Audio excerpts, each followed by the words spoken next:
Welcome to the INFOWARS Nightly News. I'm David Knight. It's Wednesday, November 11th, 2015. Here are our top stories.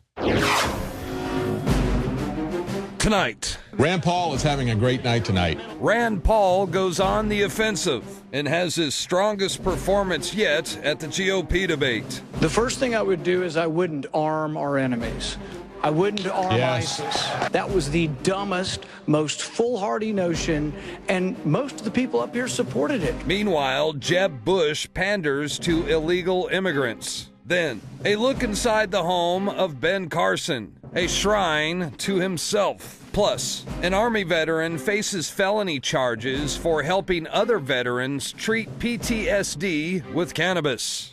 All that, plus a salute to our veterans who are fighting enemies both foreign and domestic.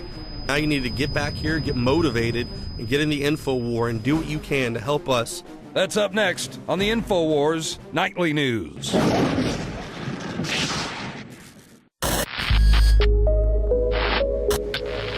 Clean, pure drinking water. You can't survive without it. But where do you get it? Alexa Pure Pro is a brand new, groundbreaking, gravity-fed water filtration system that is like no other. The Alexa Pure Pro transforms water from virtually any fresh source into clean, healthy drinking water, pairing the unprecedented superfiltration power of an all-new gravity block core with a hybrid chromatic shell. It removes up to 99.999% of impurities, including bacteria, viruses, fluoride, disinfectants, volatile organic contaminants, and hormones. Filter capacity up to 5,000 gallons. Stainless steel construction, easy assembly, low maintenance. Replacement filters are simple to install. And now, as part of an exclusive limited time introductory offer, you can save $20 off the retail price and get free shipping. This is a limited time offer, so order your unit today and receive free shipping and $20 off. Go to InfoWarsStore.com or call 888-253-3139.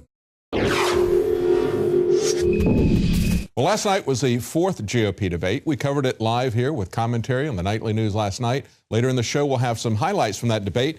NPR looked at what they talked about, and as we looked at the debate last night, I thought it was very dry with a few exceptions. We're going to talk about those exceptional parts. And it was very repetitious, talking a lot about tax policy, everybody telling us what the rates were going to be, what the brackets were going to be in their fantasy tax world that they're planning on creating. Here are the issues, according to NPR, according to Time.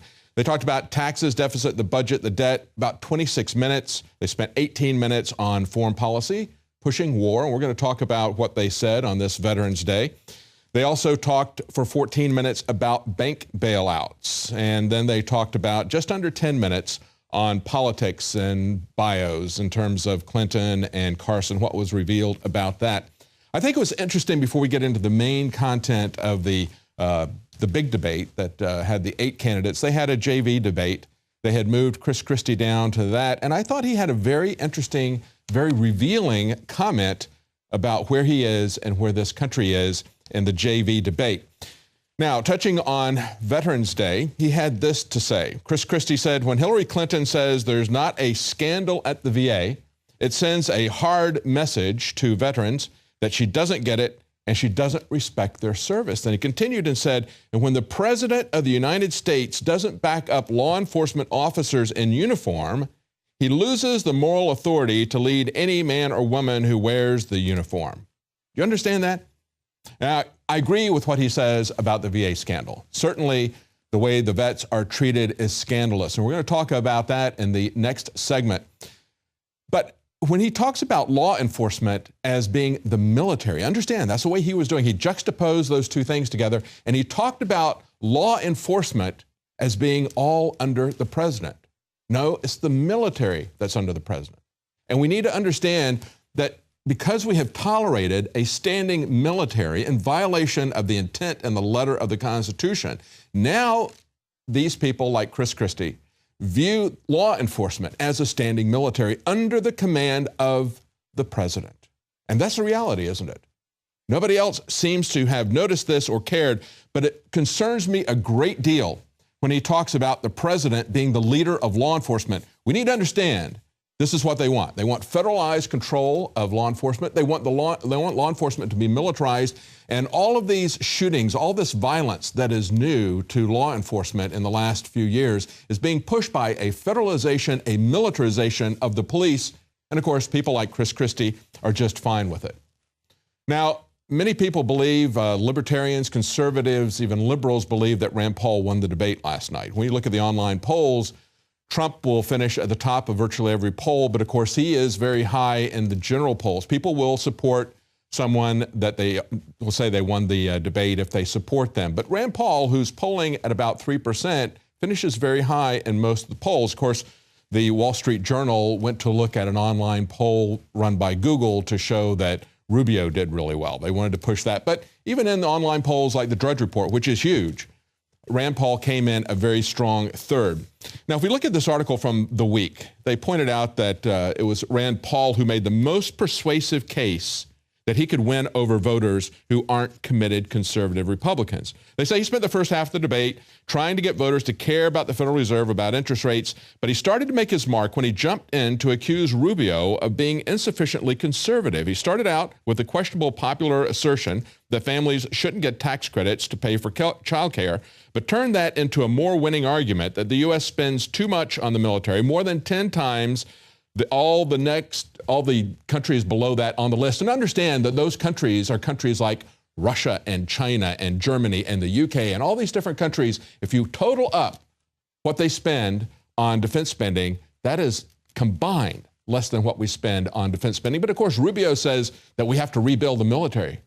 Rebuild it from what? It isn't collapsing. And then they go on to say, though, that his big moment was on foreign policy. Republicans are fond of arguing that Obama is weak on national defense. He's created a mess in the Middle East. But Paul said his GOP colleagues are as hawkish as Hillary Clinton, or vice versa.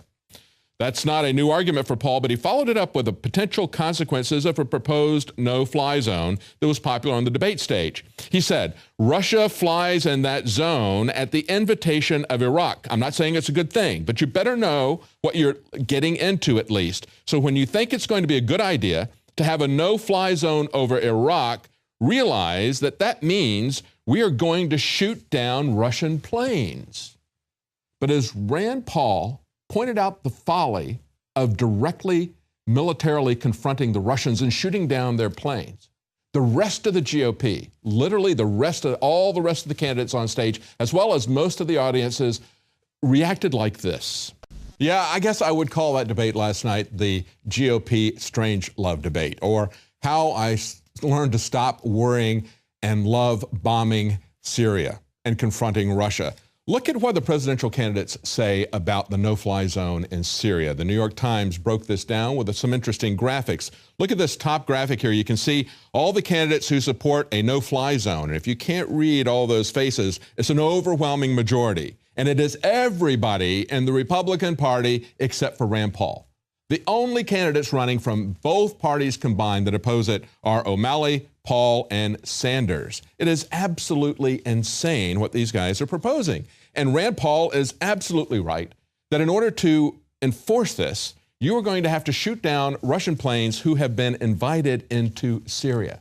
That's what they are telling us. It is absolute insanity. But of course, Marco Rubio and the rest of them will do whatever it takes to pander to the military-industrial complex. And that's what we need to remember on this Veterans Day. We need to understand how we get into one war after the other. Are 7 wars not enough? Evidently not for the GOP candidates. That's the number of wars that Obama's gotten us into without having a declaration of war, ignoring the Constitution, ignoring the wishes of the American people. It impoverishes us as a country, economically, but it also impoverishes us with the loss of life. The people who die fighting these wars, and we don't stop it. We let them continue on with us. Listen to what else Rand Paul had to say. They say Rand Paul went on the offensive, this is a Huffington Post, reshaped the debate and had his strongest performance yet. They go on to say, when Trump filled his remarks on the Trans-Pacific Partnership trade deal with China bashing, Paul saw a clear opening. He said, hey, Gerard, you know, we might want to point out that China is not part of the deal, he told the debate moderator, and the moderators conceded the point, and the crowd chuckled, and as Huffington Post said, for once, Trump was the butt of the joke. Well, Actually, I think Trump had a good point. And as I mentioned yesterday, I thought it was a stroke of genius, even if he didn't come back and retort to that. That is the way the TPP is being sold to us, as a counterbalance to China. And what Trump did in the debate, but even more so yesterday when he released his policy statement, he didn't release a policy statement on the TPP. What he talked about was the fundamental, the big elephant in the room, if you will, China. That's what's happening with trade. So I think we need to understand that, but we also need to directly address the TPP. We only have Trump addressing it as a deal that wasn't negotiated very well by Obama. Yeah, that's one very, very tiny aspect of it. I'll take it if he wants to oppose it, even if he doesn't have the big picture that he's presenting to people. I would have liked to have seen Rand Paul push the big picture and tell people what's really going on here, but nobody talked about the TPP last night. Nobody. This was an economic debate. Nobody had anything to say about something that is going to fundamentally transform our economy economically and create a global union. Just as they're destroying the European Union, just as they're destroying America with the open borders, these will also be tools of destruction, but they will be tools of construction as well. Both these trade treaties as well as the climate treaty that they're pushing in Paris. But let's look at what Obama is telling people. He says, read the TPP deal for yourself. That's what he said yesterday.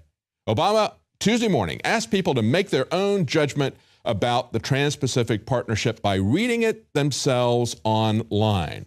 However, Jeff Sessions, senator from Alabama, tweeted out a picture showing just how hard it would be for the average person to read this deal. He showed a tweet of, he tweeted out a pile of papers in this picture, 3 feet high on his desk. And of course, as we pointed out before, many times, this is 3 times the length of the entire Bible. And it is 4 times the combined works of William Shakespeare, 4 times the magnum opus of J.R.R. Tolkien, the entire trilogy of The Lord of the Rings and The Hobbit. So this is not something you're going to read right away unless you're somebody like Ben Carson. Because within less than 24 hours, Ben Carson said, yeah, well, you know, I had some misgivings about it, but now I support it. Really? When we think about how fast Ben Carson can read and the incredible insights that he can gain when he's reading at that speed, I want you to take a look at this tour of his house that was put on the Daily Mail. They say inside Ben Carson's eccentric Maryland mansion, complete with a shrine to himself, and look at what he's got on the wall, engraved on the wall. I mean, of course, he's got a large shrine there with a lot of different pictures to himself. And then he has, in stark contrast, a Bible verse about humility. By humility and fear of the Lord are riches and honor and life. And he puts that there in this engraved thing. Look at the reference to the Bible verse there. Proverbs 22:4, not Proverbs. And this is something that is engraved on his wall, and he hasn't seen the missing R. But of course, he wants us to believe that in one night he read something that is 3 times the entire Bible, and he understands it, and he caught all the details when he's got something on his wall that is completely misspelled. I wonder if he becomes president, if he will spell it with an R. Maybe he'll drop the P and simply be a resident. This is a guy who is posing as the ultimate outsider. And most people are buying this. And yet he is the ultimate insider. Look at this article from Politico when he was asked about what he would do at the Fed. And of course, this presumption is you're never going to get rid of the Fed. And he doesn't have any problem with the Fed itself. And he doesn't have any problem with Janet Yellen, the chairman of the Fed, because he and Janet go back. They go back to Yale. He says, Janet Yellen is a wonderful person. I've known her for many years. And they point out in the article that Yellen and Carson are both Yale alumni. Yeah, see, that's what I'm saying. This guy is not an outsider. He is an insider. He's got connections to the most powerful people in the country, people who run the Fed. Just like Herman Cain had been involved with the Fed, they pick people that look good, that sound good, and they present them as outsiders.